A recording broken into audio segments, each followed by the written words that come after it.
Hi everyone, this is another Vinyl Finds video. I've got quite a few items to show off. Some pretty impressive stuff um, that I'm really pleased to have gotten hold of. I mean, first off, I have two Gorguts records. This one's considered dead, and the Erosion of Sanity. Um, these were the two records that Gorguts did where they were finding their feet. I mean, these are both on coloured vinyl. This one's on sort of blue. This one's sort of on a orangey swirl vinyl, which I show off. I mean, these are sort of pretty bog standard pressings. Nothing out of this world, but it's so nice to have these on vinyl because for years, like a lot of early 90s releases from Roadrunner Records, it's been very hard to find. I mean, original CDs of these two go for shitloads. But while these are good records, I mean, particularly the Erosion of Sanity, which I have a soft spot for, it wasn't until their third record where they really sort of figured out their sound. But really happy to have them. I only have one Gorguts record left to get. I'm still on AC/DC kick at the moment. Really sort of buying more of their records. I got, for those about to rock, we salute you. This is probably their most overproduced album, or one of them. This is one where Mutt Lange really sort of rammed up the background vocals, really slopped on the reverb, and it suffers in some way, but the material is pretty solid. Let's Get Up, I Put a Finger on You, Evil Walks, obviously the title track, which has long been a live favourite. Then I've got The Razor's Edge. Obviously you've got Thunderstruck on there, which is like a classic AC/DC song. But there's some other good stuff on there. I mean, Money Talks is probably one of their biggest chart hits. But they stopped playing it after a while, which is a shame because it's a really great song. Yeah, there's some real mediocre stuff on there alongside some really sort of fun songs. I mean, it's not their best album, but it's pretty good. One of their better ones. And then got High Voltage, which this goes way back to when they had Bon Scott. And I love this record. Again, it's a compilation, and some of the earlier tracks on there from their debut, which is also called High Voltage, aren't that good. I mean, their Australian debut album wasn't the best. But this is mostly made up of their second Aussie album, TNT, and a lot of the songs on there's some real classics and some deep cuts. It's a Long Way to the Top If You Want to Rock and Roll, Livewire, TNT. Really good album. This is a sort of an antique pressing. This one's not original. I think it's the early 80s repressing. Sounds fine to me. And for a tenner, it's a pretty cool thing to find. Right, what else? Alright, I'll move on to this. Opeth finally have released Watershed again. I mean, this album was going for silly amounts of money. This was briefly released for Record Store Day 2014. This was before I really got into Opeth. This is the last album which had a death metal sound to it. I mean, the following album, Heritage, which was released 3 years after that, went to the sort of psychedelic prog sound which they're now known for. So really happy to have that. I have two Opeth records left to get to complete my sort of studio album collection. That's Orchid and My Arms, Your Hearse. Which they're pretty pricey at the moment, new copies of that.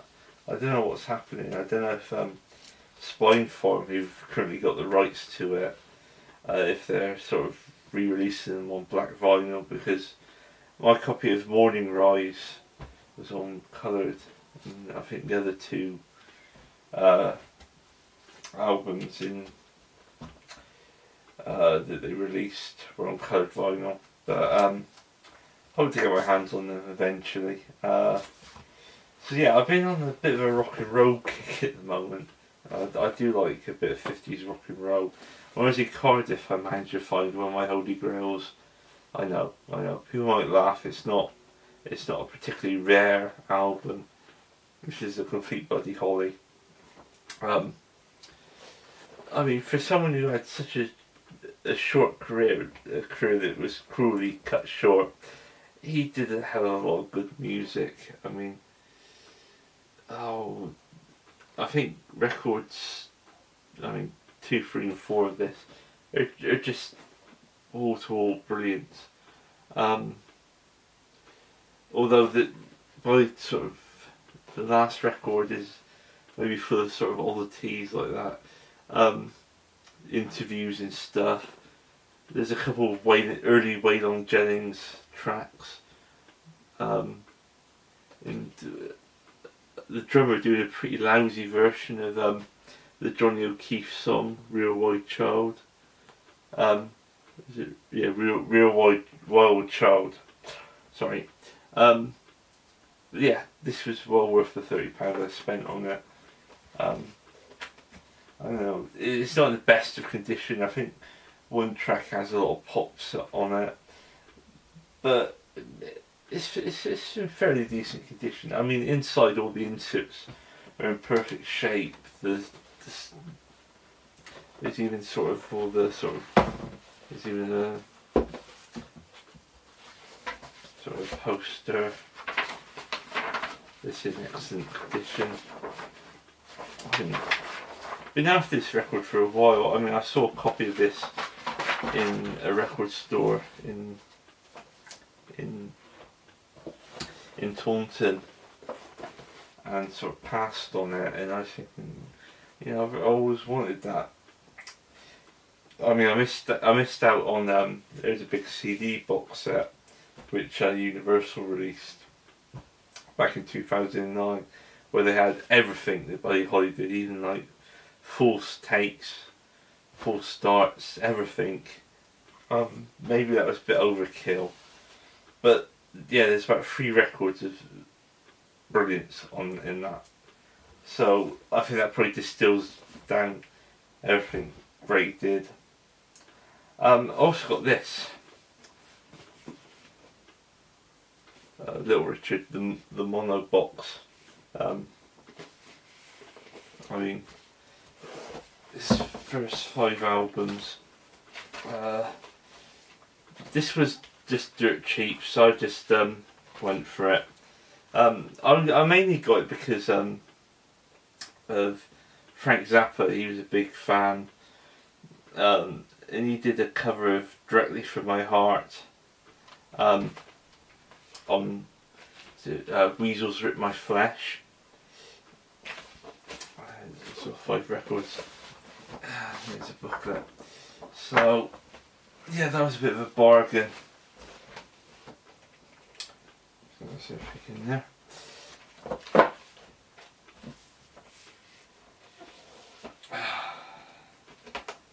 And I mean, the pressings on there are quite good. I think they're done in the Czech Republic. But I think, years back, you used to get sort of Czech Republic pressings. They used to be absolutely dreadful. You used to get them and there was so much detritus and crap in the grooves that the record used to look grey. But these days, they really have up their game, I've had some very good pressings from the Press It GZ vinyl. or I think it's G6 Vinyl. I think they're the main pressing plant in the Czech Republic. I've also got some other stuff. I picked up this, Fotheringay, which is, for those who don't know, this is the only the band that Sandy Denny was in after she left Fairport Convention. She was with her husband in the band, Trevor Lucas. You know, it was a really short-lived band, and interesting enough, they went on one tour where the support acts were an act that had a Scottish comedian Billy Connolly in, and a certain songwriter by the name of Nick Drake, singer-songwriter by the name of Nick Drake.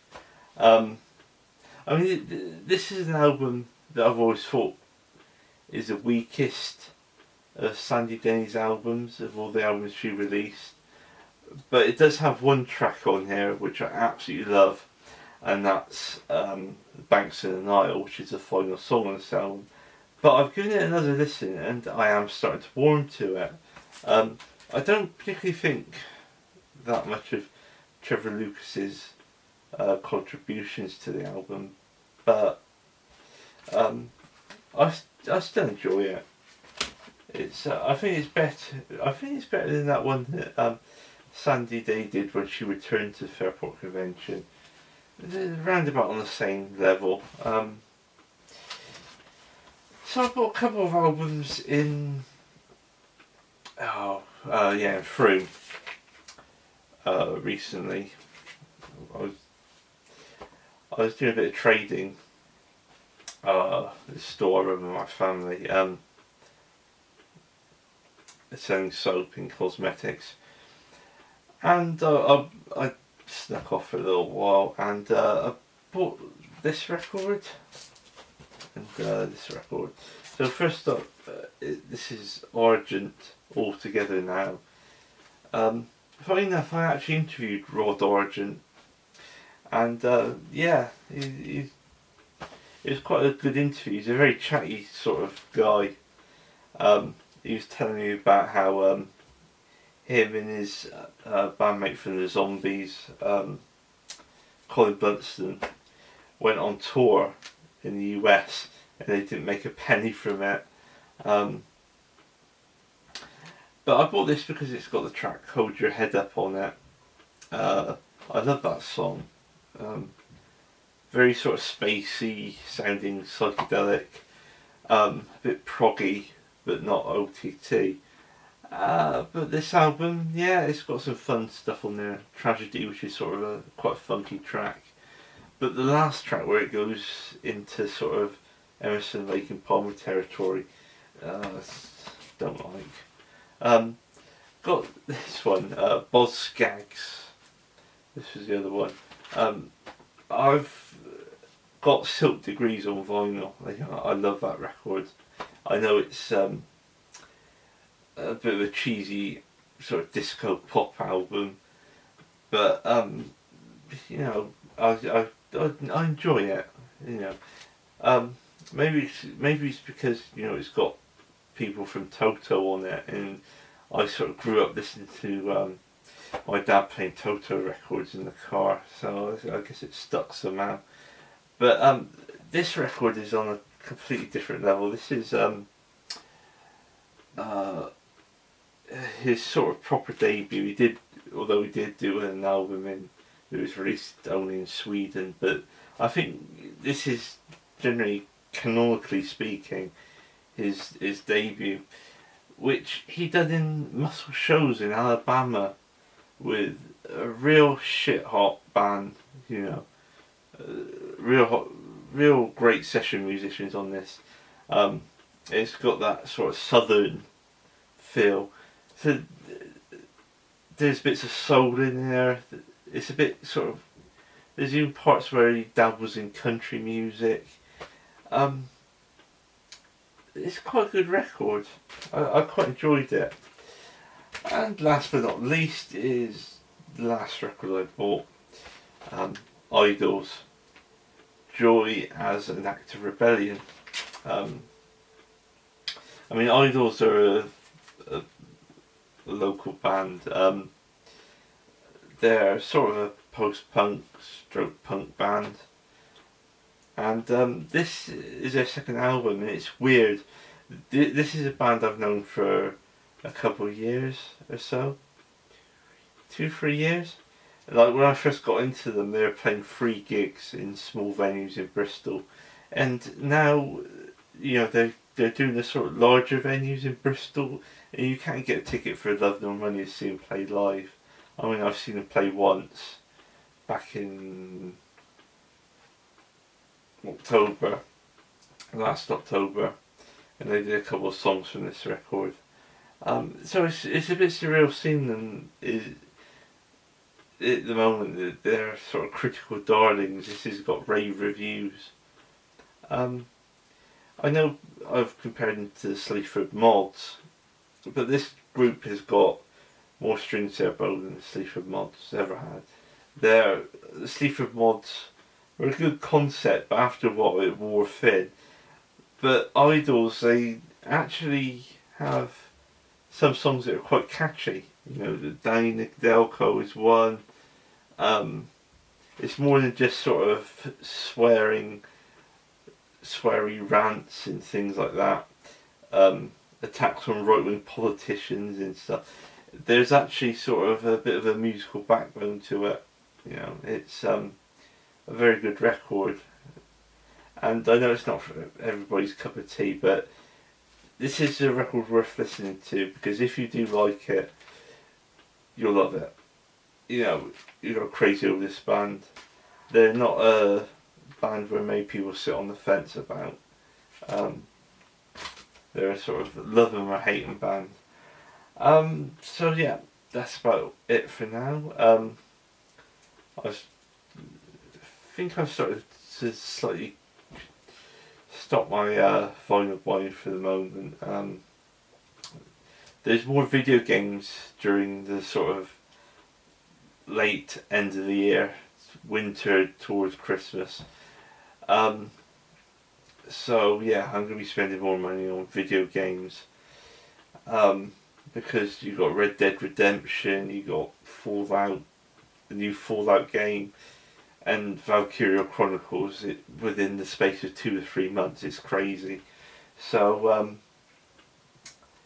yeah, so my finances will be more concentrated towards that. But I might buy a few records in the meantime, but no, I'll definitely be cutting back. So yeah, until the next Vinyl Finds video, goodbye.